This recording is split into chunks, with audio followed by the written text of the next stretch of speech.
Welcome, everybody. This is Our Android Week with Alan Furstenberg in New York, Bruce Turner in Lynchburg, Virginia, Duke Carrico in Kingsport, Tennessee, Cadeas Kalut in Newport Beach, California, and in Menifee, California, Pam Azure. This is Our Android Week. Good to have you with us. I'm Dan McDermott, and we have a couple of our panels here tonight, Alan and Cadeas, and we're all very excited about our very abbreviated program tonight. I think we're excited because it's abbreviated more than we're doing the program. But our first topic is there is a hack, apparently, sort of, kind of, that allows you to run Android on not just a Chromebook, which was the thing that was hacked, but you can also run it sort of on Windows, Mac, and Linux, but not everything. And what's the deal here? Is this a big thing? I don't know. I'm not sure I'd call it a big thing. It's certainly interesting. As you might remember, we talked about how for a small number of Android programs, now you're able to run them on Chrome OS. And that was kind of a big deal. It was promised at I.O., and this is the first delivery on that. Now, somebody who looked at the Chrome extension and fiddled with it a bit realized that not only can it be convinced to run any Android application, but it can be convinced to run any Android application on any on any Chrome, not just Chrome OS. So, interesting. Not sure if Google's going to try to shut it down or how much they're going to try to limit it, but it was clear that they were launching slowly because they weren't sure if it was ready yet, and somebody's pushing the boundaries. What are your thoughts on it, Cadeas? Running Android apps on Chrome is funny because me and Charlie was talking about this last night, and I don't know what apps I would want to actually run though, because that's what we were trying to decide. Like, what do you need to run on your Chrome box or whatever you got? What do you need to run? And so we went through the list, and we didn't really see any apps that would be good to run on a device like that. So honestly, I think this is kind of, unless somebody sits down and builds something that works great on that platform and it's built specifically for it, I don't know. I don't see why this is even relevant or useless. Well, it's neat in some ways. I think the other interesting angle is when you start looking at it more in terms of, well, okay, they're now writing apps that work on a mobile device, on a watch, on a TV, on a car. This is now just one more platform that they can run the same apps on. So that developers no longer have to think about, well, no longer have to think about writing a mobile app and a desktop app. Now you can get away with writing the mobile app and be aware of the different screen sizes. And it's an interesting aspect from that point of view. What I'm kind of curious about is if it means that you're going to start seeing mobile devices that have keyboards again, real keyboards. That would be weird. to go back to real keyboards after we just finally nixed them off. There are a lot of people that really like their keyboards. Time to dust off my Photon. And I can tell you, most of those people just went to a different fruit. Yeah, that is true. Well, Ryan Seacrest has got them taken care of, hopefully. If his lawyers win. Yeah, exactly. Well, he's working on version 2, so. Will it be like the Samsung thing where Samsung and Apple were suing to stop the sale of stuff that wasn't even for sale anymore? Spending millions and millions and millions? We'll see. To what extent could Google, quote-unquote, crack down on this? How much control would they have? Well, and would the hackers just be, would they be coming up with a new way around it and then, It's their extension. So, if they release a new extension, that's going to break whatever hack was in place, and they'll need to re-engineer it. I What's don't the know if that makes it reason? an arms race, or if Google's going to, what permanent plan Google has for this. Um, the rationale for making this only a Chrome OS thing, to make it a only Chrome OS thing, or because it wasn't ready for other stuff yet? I think it's just not ready yet. This was the first run, and they wanted to do it in a limited environment. And leaving it in Chrome OS means that you've got pretty firm control over memory, over all of the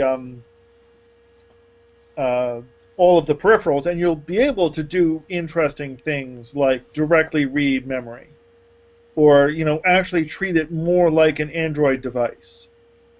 Or an Apple device in a way, because the Chrome OS, along with Android Wear, and with the limited number of Google Play Edition products, they really do have almost the same kind of control and knowledge about what the hardware is as Apple does with their proprietary devices. Not so with the Android ecosystem overall.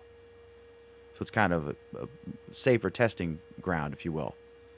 True, although the number of different Chromebooks have a lot of different specs, so you're not getting as much of a win there. Okay. Okay, cool. So, any other thoughts? Wow, we're a third through the program. Okay, next up is Google Now will. I'm destroying the sheet here. Google Now will require all app publishers with paid apps or in-app purchases to have an address on file and displayed publicly in Google Play. I guess this has been updated, and also it should be noted this is on the heels of them requiring in-app purchases to be so labeled, so that you know going in if it says free, if it really is free, or if it's freemium, or if it's free with caveats. So why is it a big deal you'd have to have an address there, Alan? Couldn't you go to Play and get a refund if you got screwed or something? I think it's more to the accountability issue. On one level, Google needed that information in order, at least in the U.S., in order to be able to make sure they send you tax documents. But making it public, that starts going to accountability, and that starts making sure that people know who is actually producing the stuff that you're going to be paying for. I don't know. I'm not thrilled with this development. Could it be What are your a mailboxes, thoughts? etc. address, or a P.O. box, or does it have to be your home address? I mean, Now, supposedly a P.O. box is allowed, but that's still, I don't know. is it the equivalent of your address of record? In other words, if I was going to sue you because your 99-cent app sucks and you wouldn't give me a refund, that now I know how to hire a lawyer to serve you with papers for my 99-cent lawsuit? What's the point of It this? might be that. I mean, I don't think that's the reason. Because but a it true might be scammer would just fake that, right? Or I'd use your house and you wouldn't even know it. And I'd have moved on by the time you found out. Well, presumably Google is doing some verification, like sending a postcard to that address.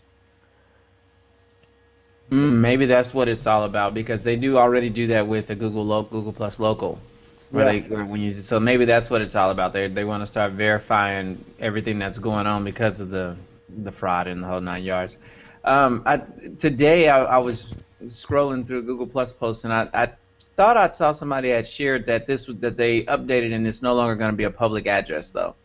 So it's an address you would give them, but it'd still remain private. Is at least what the whole discussion was going on about on Google Plus about. Okay.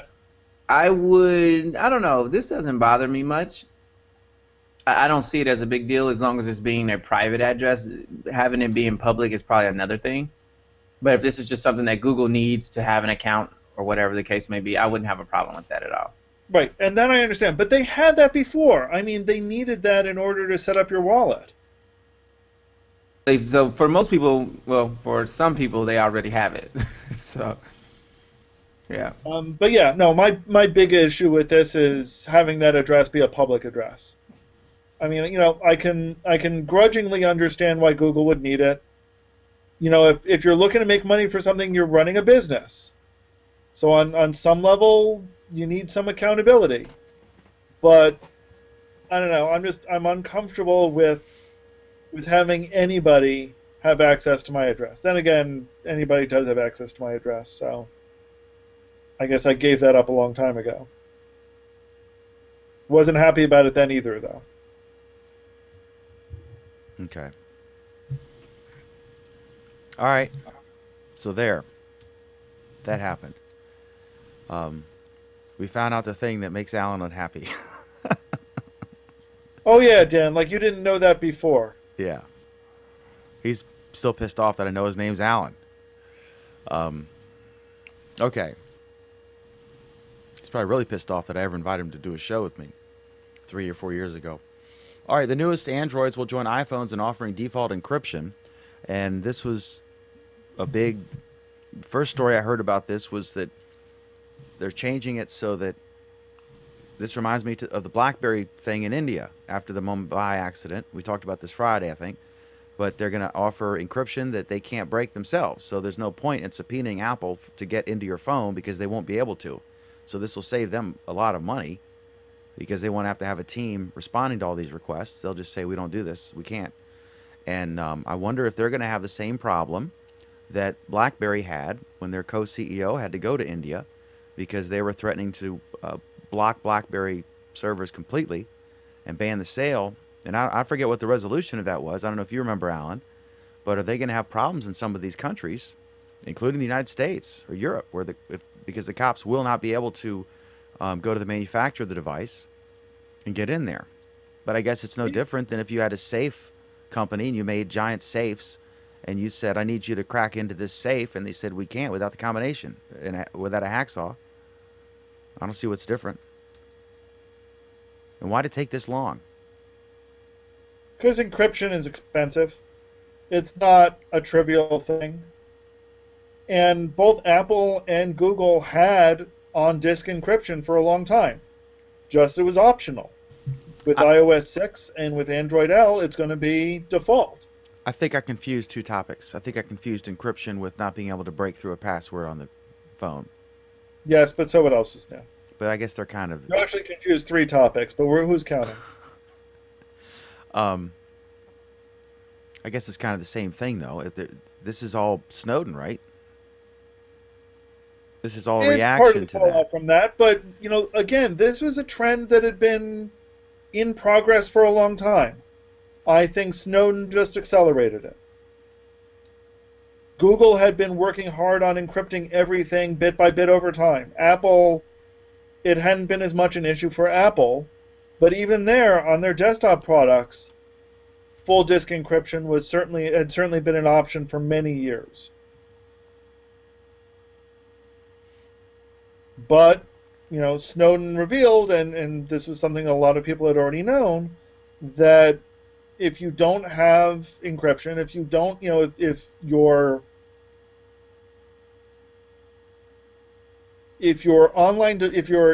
devices can be read, somebody will do so.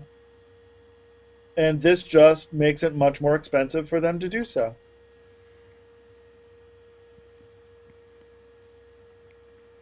A person to encrypt your device, Alan? I don't discuss that. Okay. What's your password, Alan?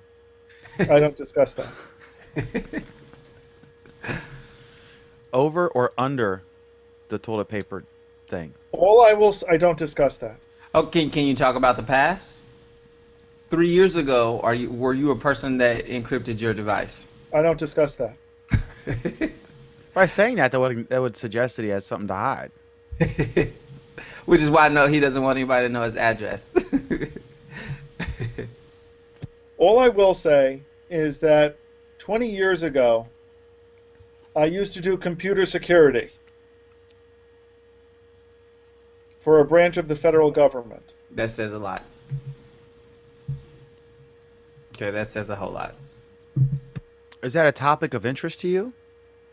I can't discuss that. So if it were, then you'd be encrypting and unencrypting all sorts of devices just for grins, because you're geeky like that. I can't discuss that. You sound like the press secretary. I have no personnel announcements to make at this time. Okay. All right.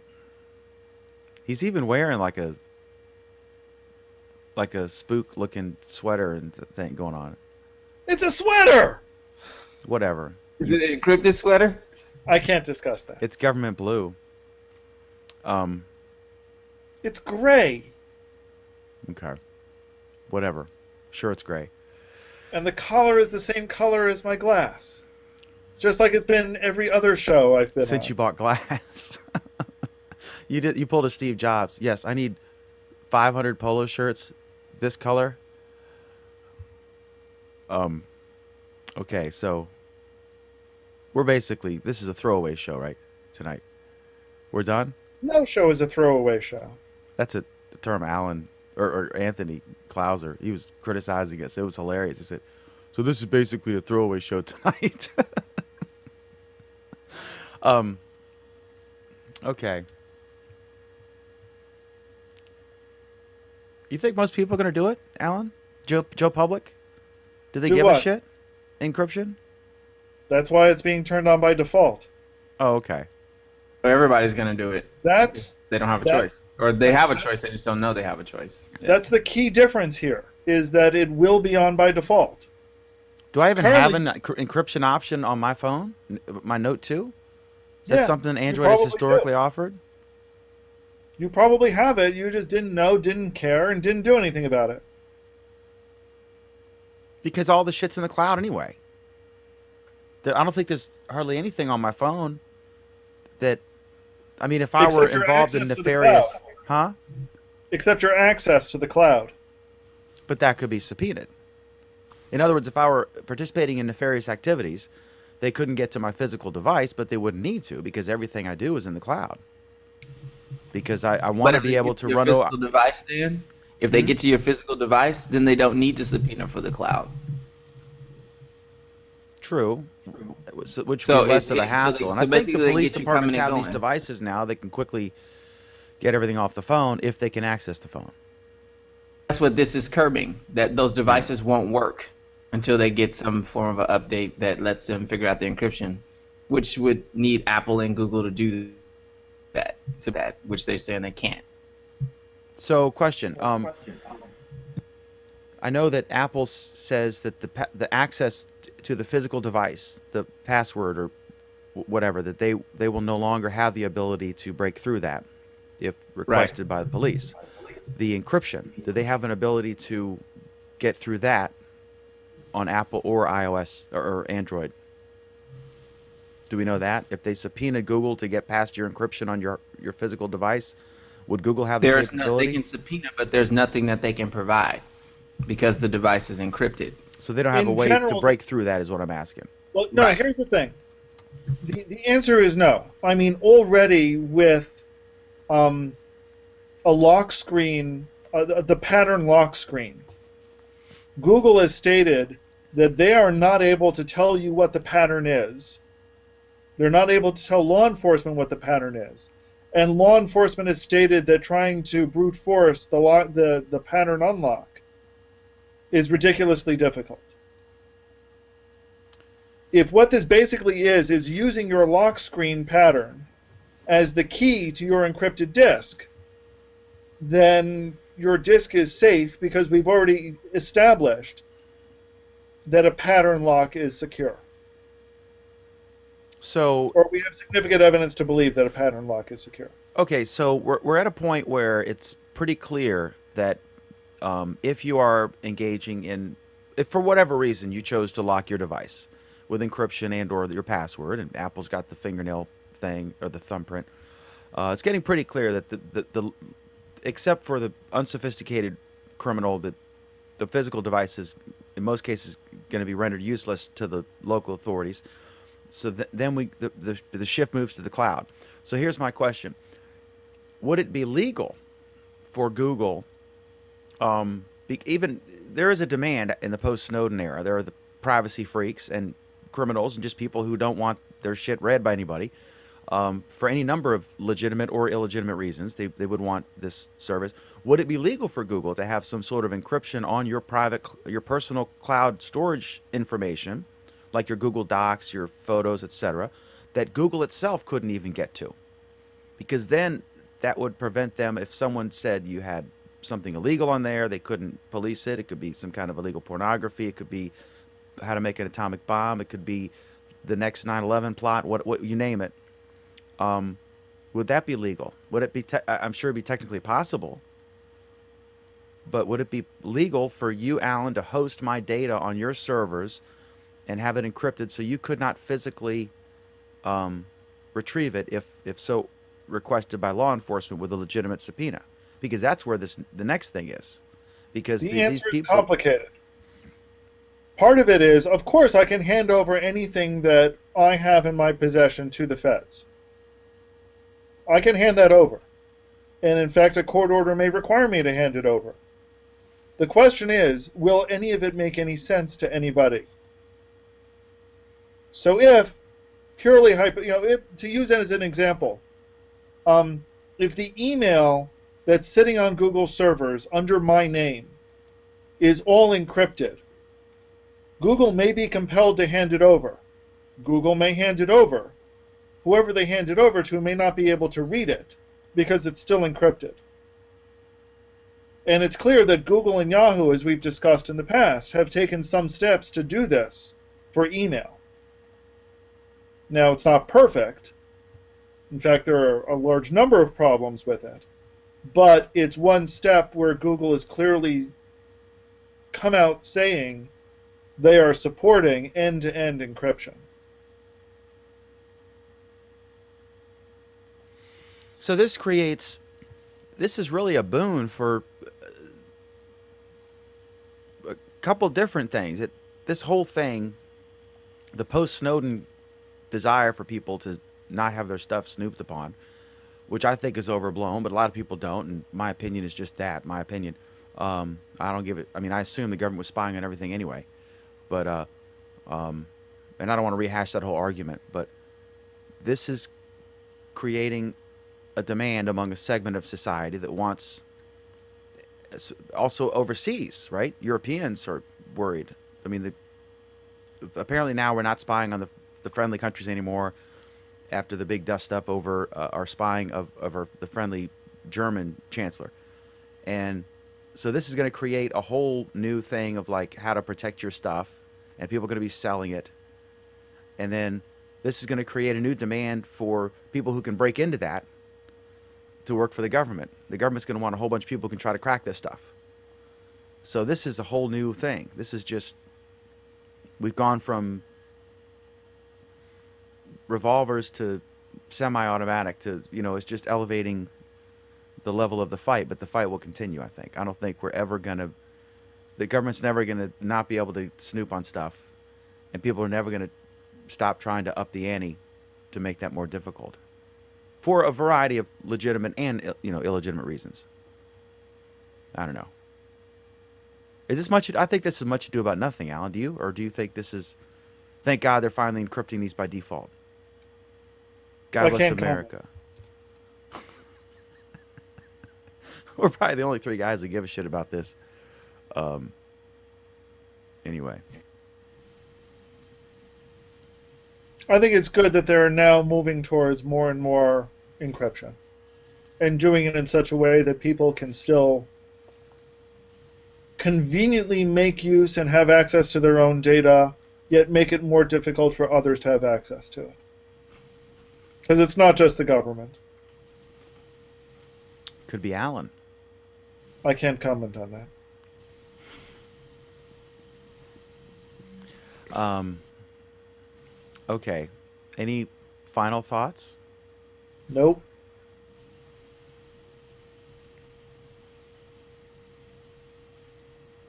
So, we're carpet bombing ISIS. That's happening. The U.S. is the only non-Arab country involved. All right, so check out your news if you're interested in that. It's just breaking. It was breaking as we started the show. So, okay, we do this program. We have another program as well. We have this program, which is our Android Week, which is every Monday at 9 Eastern. I use the term 9 loosely tonight. I'm looking forward to having Pam back in a week. And our other program is Google Plus Week, which is every Friday at 8:30 p.m. Eastern, 5:30 p.m. Pacific. 8:30 Eastern, 5:30 Pacific, Friday night, Google Plus Week. where we discuss Google Plus and other tech topics. So thank you all for watching. We appreciate it. And until next time, have an awesome, awesome Android week. Check you later.